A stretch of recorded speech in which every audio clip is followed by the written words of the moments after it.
Les bombardements se poursuivent en Ukraine.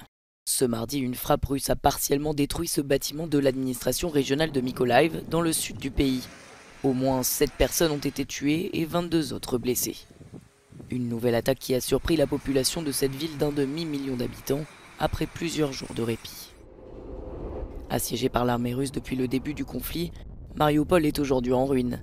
Au moins 5000 personnes auraient été tuées en un mois dans cette commune portuaire du sud-est de l'Ukraine. Pour de nombreux habitants, il est impossible de quitter la ville. Une situation humanitaire compliquée que le président Emmanuel Macron et son homologue russe ont tenté d'améliorer lors d'un entretien téléphonique mardi après-midi. Mais selon l'Elysée, les conditions pour lancer une opération d'évacuation ne sont pas réunies à ce stade.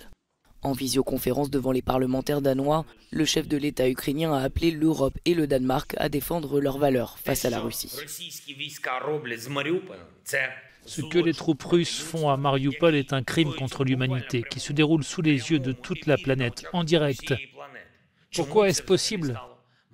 Pourquoi le monde ne peut-il pas arrêter ces crimes de guerre de la Russie qui n'a pas faibli depuis le 24 février?